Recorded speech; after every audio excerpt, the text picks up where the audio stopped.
Bonjour. Alain disait dans Propos sur la littérature, « Quand un poète vous semble obscur, cherchez bien et ne cherchez pas loin.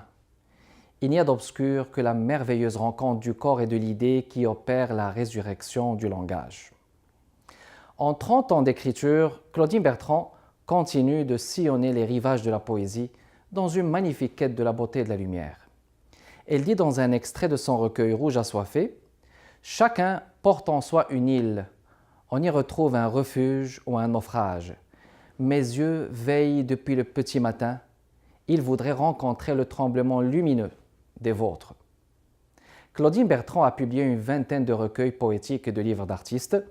Son œuvre a été plus d'une fois récompensée. Son recueil Le corps en tête lui a valu le prestigieux prix Tristan Tzara en 2001, puis en 2002, le prix Saint-Denis Garneau. Par ses livres et par son engagement, Claudine Bertrand contribue activement à la diffusion de la poésie. En 1981, elle a fondé la revue Arcade, exclusivement consacrée aux voix féminines, et la dirige pendant 25 ans. Elle a constitué une vingtaine de recueils collectifs et anthologiques et a co-dirigé récemment Éloge et défense de la langue française à Paris. Elle est lauréate du Grand Prix du Salon international des poètes francophones pour Passion Afrique en 2010. Elle anime une émission hebdomadaire sur RM sur la poésie depuis 2006, présidente du prix des Trouvères 2017 en ville de Touquet. Elle est récipiendaire d'un doctorat honoris causa décerné à l'université de Pavlov en 2016 en Bulgarie et lauréate du prix Alexandre Ribot à Paris pour Fleurs d'orage, ainsi que le prix Virgile en 2017. Bienvenue à l'émission Art et Lettres. Claudine Bertrand, bonjour. Bonjour. Vous avez écrit plus d'une vingtaine de recueils et vous faites voyager la poésie québécoise ailleurs, dans l'Hexagone, et c'est tout à votre honneur. Donc, en quoi c'est une motivation pour vous dans ce sens de pouvoir diffuser et propager la poésie québécoise ailleurs dans le monde? En fait, je pense que la poésie québécoise est rendue à une étape vraiment de très grande qualité, une qualité comparable aux pays de l'Hexagone. Et souvent, quand on allait en France pour participer à des salons du livre, au marché de la poésie, on demandait à quelques écrivains, quelques poètes, bien, votre poésie québécoise, elle est où? On ne la connaît pas beaucoup. Et finalement, elle n'était pas diffusée parce que, bon, moi, j'ai commencé par de la coédition. J'ai fait beaucoup le pont entre partenaires. Exactement. D'ailleurs, vous aviez un bel ouvrage, Paris-Québec, Paris, oui. Donc, où j'ai rassemblé une sorte d'anthologie avec des poètes du Québec pour que nos voix voyagent de l'autre côté, on pourrait dire de l'océan, et vice-versa aussi, parce qu'il y a beaucoup de rapprochements.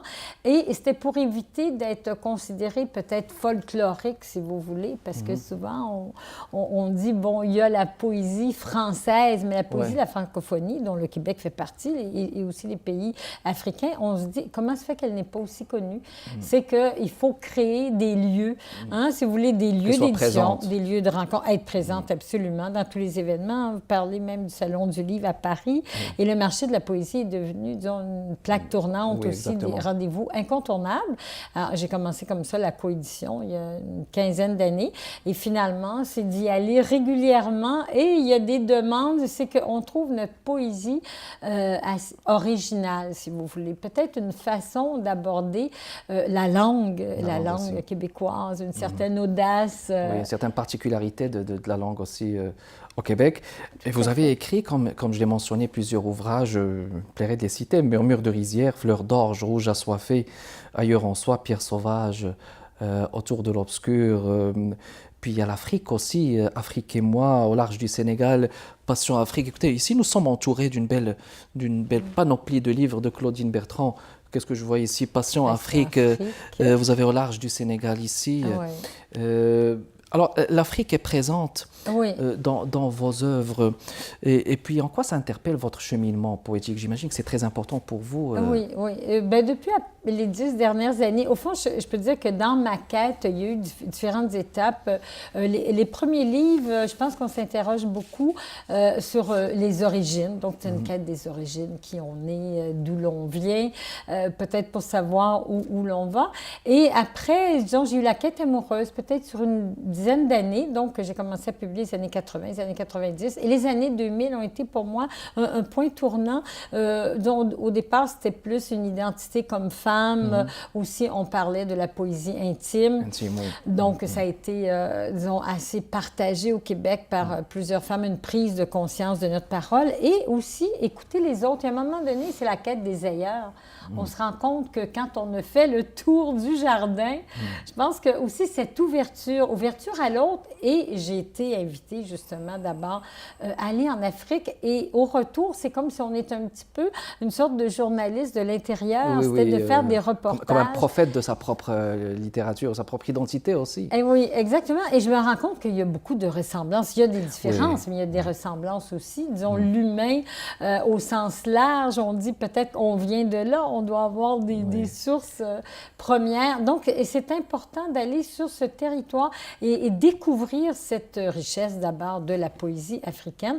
Et d'année en année, ils m'ont invité. Donc, j'ai fait, si vous voulez, le Bénin, le Cameroun, le Sénégal. Évidemment, je parle plutôt de ces pays-là parce que j'étais allée au Maroc, en Tunisie, et, en Algérie aussi. Mais au Bénin, il y a eu le prix Claudine Bertrand aussi, qui est quand même quelque chose d'assez intéressant. Ça a été il y a quelques années, je pense. Oui. Quand j'étais allée dans les années 2010, dans les années 2010, ils m'ont demandé d'animer des ateliers de création. Donc, je suis allée dans des lycées, dans les écoles et avec des jeunes et je me rends compte que les faire écrire, puis ensuite, c'est devenu un concours pour susciter des voix aussi, de l'émergence, comme on dirait, poétique. Et il y avait beaucoup de talent et je trouve que les jeunes s'exprimaient avec beaucoup de qualité, beaucoup d'authenticité. Donc, eux-mêmes, ils disaient, il y a nos origines, mais il y a aussi ce désir de partir, de revenir, de ne pas aller trop loin, mais il y a toute cette misère-là aussi. Exactement. Comment arriver à trouver de la beauté, comme on dit, dans ce champ. Mais il y a une francophonie intéressante aussi là-bas au niveau de l'Afrique. Des niveaux de langue, des registres très intéressants aussi à exploiter, je dirais. Et Claudine, vous avez été récipiendaire de prix importants, comme par exemple le tout dernier, l'honoris causa, doctorat honoris causa en Bulgarie, l'université de Plovdiv, et le prix Virgile 2017. Une belle consécration. On aurait aimé plus aussi voir nos poètes au Québec avoir plus de consécration. Est-ce que vous pensez que au Québec, c'est-à-dire on entreprend beaucoup plus pour les poètes émergents? Pensez-vous qu'il y a des efforts entretenus dans ce sens? Oui, je le croirais, peut-être pour compenser peut-être les années où il n'y a pas eu de lien très fort. Donc, on veut signifier que le Québec, est une plaque tournante. Donc, c'est important d'abord de découvrir, mais je pense qu'il faut être sur le terrain aussi. Donc, moi, j'y vais souvent. Donc, ça a été un prix européen. Donc, je suis traduite dans quelques langues européennes.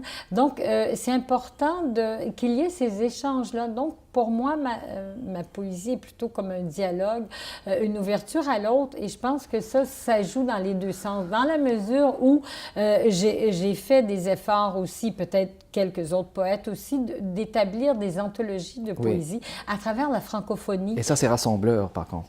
Exactement, parce qu'ils disent, disons, nous, on a apporté, mais eux aussi, ils apportent. Donc, il y a comme un genre de correspondance, une certaine synergie entre différents pays. Et ça, justement, ça permet justement de rassembler les pays au nom de ce socle qui est la francophonie. On va faire une pause, si vous permettez, Claudine Bertrand, et on vous revient dans les prochaines minutes, mesdames et messieurs.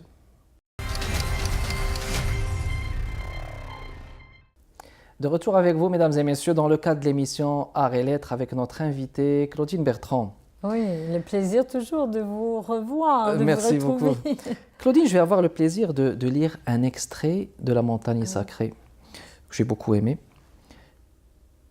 Sur le chemin de la mémoire, j'attends avec fébrilité que la tour sacrée me dévoile ce qu'elle cache, mais d'autres énigmes se dissimulent. Derrière elle, que l'on imagine à quelle blessure de l'univers la montagne s'ouvre-t-elle. C'est comme dire que la poésie ici, elle interroge, non seulement elle interroge, mais elle anticipe quelque chose qui n'est pas encore clair et qui n'est pas encore dévoilé, je veux dire. Et c'est-à-dire que pour vous, la poésie, est-ce qu'elle est chargée plus du futur que du présent? Mais ça dit peut-être les deux. Les deux. On dirait. Oui, les deux. Le présent frôle le futur et le futur peut frôler le présent. Mais je veux dire, c'est être très présente, évidemment, au quotidien, à ce qui se passe, à ce qui se déroule. Et évidemment, tout comme poète vous-même, je pense qu'on peut pressentir, on est des sortes de radars, pressentir ce qui peut arriver, parce que, bon, c'est une réflexion aussi, la poésie, sur la vie, sur l'action. Donc, je suis près de ce qui se passe, j'écoute beaucoup les nouvelles.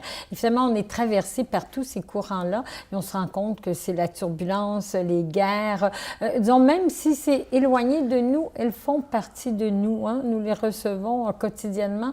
Et je pense que le poète, c'est celui qui a un regard, qui a une conscience éveillée et tente un petit peu peut-être de soulever des questions, de faire bouger les choses. Donc, et cette montagne-là, j'étais en présence, et à la fois, bien, c'est en Chartreuse. Donc, j'étais allée, mais chacun, on porte une montagne en soi, finalement. Oui, quelle que soit la montagne, c'est comme un peu l'inaccessible. Exactement. Hein? C'est comme un idéal, là, à escalader quelque part. Oui, et qui est tellement beau. Disons, c'est une beauté d'une nature infinie, comme on dirait. C'est quelque chose qui est en présence de la montagne. C'est la nature aussi, à l'état le plus pur, le plus sublime. Donc, et je trouvais qu'on est sur la montagne et c'est comme si on entend quand même des voix. Descendre. Exactement. On reçoit des échos de ce qui se passe. Mais c'est toujours comme ça, quelque chose qui se reflète à travers ces échos et qui vient nous parler, qui nous interroge. Je vous reviens juste à propos de la poésie québécoise. D'après votre cheminement, je dirais un grand cheminement poétique. Et puis, d'après ce que vous remarquez, ce que vous constatez au niveau de la poésie québécoise, est-ce que vous pensez présentement que l'idéal de la poésie, c'est un idéal, au Québec, c'est un idéal esthétique ou bien c'est un idéal social? En d'autres termes, pensez-vous que les poètes aujourd'hui écrivent pour des revendications sociales ou on est plus penché vers de l'esthétique et vers... Oui, concernant votre question qui est très, très, très pertinente, effectivement, je pense que ce sont deux courants de pensée qui ont cheminé presque parallèlement. Et maintenant, il y a une dominante, je dirais, pour les préoccupations sociales. Ce que j'ai lu beaucoup, que ce soit Louise Dupré, Denis Desautels, Martine Audet, Élise Turcotte, on voit que les scénarios qui se dessinent sont très sombres, sans dire pessimistes. Il y a peut-être une petite lumière, hein, comme on dirait, au bout du couloir ou du corridor. Mais il y a une présence, une accentuation de la problématique sociale. Tous les enjeux, les guerres, tout ce qui se passe, l'immigration, l'exil, tous les autres pays, ils sont présents, même je pourrais dire chez nous, au quotidien, au Québec. Donc c'est une magnifique quand même tentative de ne pas rester à la marge et à l'écart de ces enjeux contemporains qui interpellent les poètes en général au Québec. Oui, qui interpellent le poète, tout à fait. Et parallèlement à ça, il y a quand même un courant peut-être qui est peut-être plus discret, comme Paul Bélanger ou Pierre Ouellette, qui affirme ce questionnement-là de la poésie, une réflexion un peu philosophique. Donc, c'est pas l'esthétique pour l'esthétique, mais c'est nous faire réfléchir à quel est le rôle de la poésie. Exactement. Alors Claudine, je vais vous suggérer, si vous le voulez bien, un extrait de votre choix.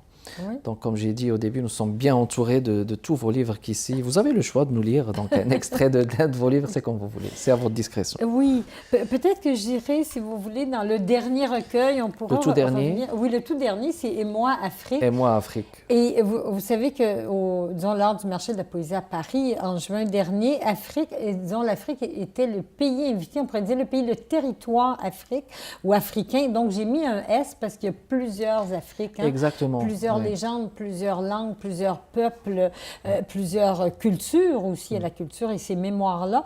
Donc, c'est difficile de les restituer, mais je pense que c'est le rôle du poète, d'être assez sensible et de capter... De les rendre présents, oui. Oui, de les rendre présents, de capter des sensations. Donc, je l'avais divisé en 3 parties. Je ne sais pas laquelle je vais vous lire encore, mais en fait, il y a à la fois du Sénégal, où on pense à Léopold Senghor, il y avait le Bénin qui est présent, et aussi le Cameroun à travers tout ça.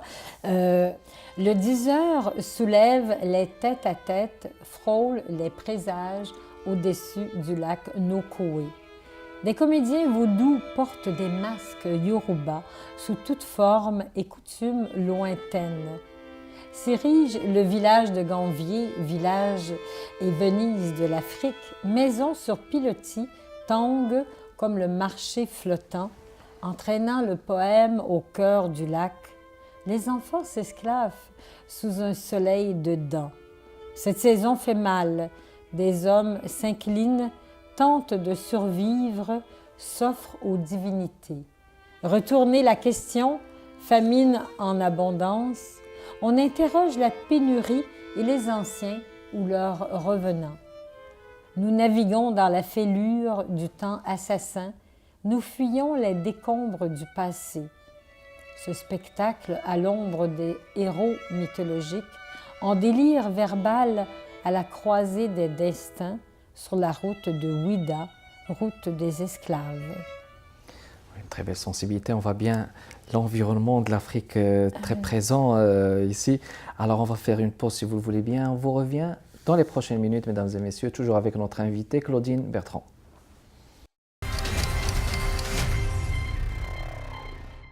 De retour avec vous, mesdames et messieurs, dans le cadre de l'émission Arts et Lettres, toujours avec notre invitée Claudine Bertrand.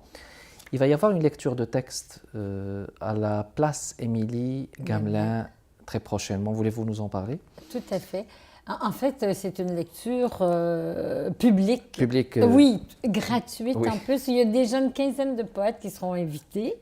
Et en fait, c'est Noël dans le parc. C'est une façon d'habiter le lieu. Et on se dit, pourquoi est-ce que la poésie aussi est un lieu de rassemblement? Bien sûr. Comme on dit, parce que souvent, il y a des conteurs et les gens les écoutent, mais la poésie aussi. C'est comme un conte, une légende, et les gens viennent pour écouter cette parole-là. Et je pense que ça fait énormément de bien. Oui, exactement. Oui, donc ça a lieu le 20 décembre, en plein air, parce qu'il faut qu'on sorte à l'extérieur, profiter, disons, d'un lieu. De temps des fêtes. Exactement, le temps des fêtes. Et c'est un village, on pourrait dire, c'est le village d'antan qui est reconstitué en plein cœur de la ville. Donc, c'est au parc Gamelin et il y aura la musique. Donc, c'est poésie, musique, différents accents, lyriques, sociaux. Avec, on va parler aussi des poètes qui ont été emprisonnés. Ça peut être les Palestiniens. Il y a Asli Erdogan, que j'ai beaucoup défendu. En plus, oui. Donc, on peut lire un texte de ces poètes, plus nos propres textes. Et je pense que c'est une façon d'être présent et de briser la solitude de plusieurs personnes. À travers la poésie. À travers la poésie. Donc, ça a lieu en plein air. Le public qui vient nous voir, il y a les odeurs de sapin, il y a le feu de camp. Il y a vraiment une chaleur humaine que l'on peut retrouver. Je pense que c'est un lieu, en général, il y a une centaine de spectacles. C'était du 1er au 25 décembre. Donc, les gens peuvent venir à tout moment. Mais notre soirée de poésie, je pense que ça va être un beau lieu de rencontre. Et c'est un lieu stratégique, le parc Émilie Gamelin. Ouais. Alors, on parlait tout à l'heure aussi des poètes qui vous ont marqué. Oui. Je voudrais vous demander 3 noms, mais pas par ordre de priorité, mais, surtout... j'ose présumer que dans votre cheminement, il y a des lectures qui vous ont marqué. Je peux dire tous les poètes. J'ai lu tous les poètes. J'en ai encore les poètes québécois, les poètes français. Mais on peut dire que dans les poètes québécois, mais quand on dit qu'ils m'ont marqué avant que je commence à écrire, au moment où j'écrivais, je ne parle pas de mes contemporains. Les contemporains, je vais toujours lire Louise Dupré, Jean-Marc Desjans, disons, on est contemporains. Mais je parle avant qu'on commence à écrire. Au moment où on écrit, on est accompagné par des poètes aussi. Donc, j'ai eu à la fois Émile Nelligan. Mais oui. Émile Nelligan, on dit c'est notre premier grand mythe. C'est le premier grand maître. Exactement, c'est ça. Je pense que tout passe par là. J'ai toujours avec moi un recueil de Nelligan, comme la neige a neigé. Oh, Hein? Qu'est-ce que le spasme de vivre et tout l'ennui que j'ai. Anne Hébert aussi a été une très grande influence pour moi, une écriture très fine, très limpide. Ce sont les deux poètes, moi, qui m'ont marqué, les premiers au Québec. Oui, les premiers. Et puis ensuite, j'ai lu, Jacques Brault, Louise Dupré, celle que je vous ai nommée tout à l'heure, Denise Desautels. Non, elle m'accompagne encore parce que je lis constamment. Et en France, il y a Bernard Noël qui a été un point marquant pour moi. Dans votre cheminement. Dans mon cheminement, oui, je l'ai rencontré, j'ai gagné le prix de Zara, donc il a édité un de mes livres, donc je pense Le corps en tête. Puis il y a une question que j'aimerais aussi vous poser, parce qu'il y a des poètes sûrement qui nous regardent, et des poètes émergents, des poètes de la relève. Si je vous demande de leur donner des conseils, 3 conseils à ces poètes de la relève. Écrire, lire et relire. Lire des poètes aussi. Si on écrit de la poésie, on ne peut pas écrire de la poésie si on n'a pas écrit des poètes, si on n'a pas lu. Disons que ce soit ceux qui nous ont précédés, nos contemporains, disons, il y a vraiment à l'infini, il y a plusieurs styles, chacun évidemment a sa propre voix. Donc, moi, je lis toujours de la poésie. On lit la poésie, on est dans un état d'esprit aussi, il y a une atmosphère. C'est comme si on met la table. Exact. Donc, je pense que pour écrire de la poésie, c'est en lire. C'est en lisant. Oui, constamment. Et ne pas avoir peur, se laisser bercer par... ça peut être la musique, par des sensations, tout ce que l'on ressent. D'abord, les écrire. Et après, évidemment, il y aura un travail d'élimination. D'élimination, de lire et polir. Là. Oui, exactement, c'est ça. Voilà. Mais aller à la fois spontanément, ne pas avoir peur, avoir un petit carnet sur soi. Mais oui, ça, je pense pour garder... Oui, exactement, parce qu'on capte toutes les sensations, les impressions. Et après, évidemment, même les rêves, et ça va nous revenir à quelque chose qui émerge. Et là, on se met à la fois à reconstituer, comme la petite Madeleine de Proust, on reconstitue un état d'âme, un instant qu'on a vécu. Tout à fait. Alors, Claudine, ça serait beau de clôturer avec vos multiples livres que j'ai ici. Je vais les faire défiler vite. La chute dévoyée, mesdames et messieurs, Claudine Bertrand. J'ai ici un magnifique livre. Regardez, Paris-Québec. Paris-Québec. Ce lien, comme on disait, avec ces deux cultures. Exactement, ce lien, c'est ces passerelles. Passion Afrique. On parlait de Rouge assoiffé aussi. Et ça, c'est une belle anthologie. Une belle anthologie rassembleuse, tout à fait. 30 années d'écriture. Ailleurs en soi que j'avais... écoutez, moi, je vais vous suggérer peut-être un choix avec une lecture. Éloigné du large, on marche de nuit, pieds nus, sur la poussière des ancêtres. L'homme de l'île, aux nombreux dédales, enlace nos regards, dissipant le lendemain encore trop loin. Bougie en main, il interroge la fuite des choses, il retient sa dernière chance en bribes de langage. Le corps insulaire parle une langueur dans les serments. Noire espérance à mordre comme fruit mûr sous adage sénégalais. La barque sortilège, griffant les brumes et toute chaîne rompue, s'évade de Gorée. La pénombre persiste, énigme. Le soleil qu'on invoque pour repeindre de rose la maison des esclaves. La mer, ce cimetière, toutes marées y mènent. Allons-nous la détourner de son horizon prochain? C'est une question, n'est-ce pas? C'est un questionnement. C'est un questionnement. Alors, merci beaucoup, Claudine Bertrand, d'avoir répondu à ce... C'était un extrait, il faut le mentionner, au large du Sénégal. Claudine Bertrand, mesdames et messieurs, merci beaucoup de votre intérêt. Kamal Benkiran avec vous. Je vous souhaite une excellente année 2018. À la prochaine.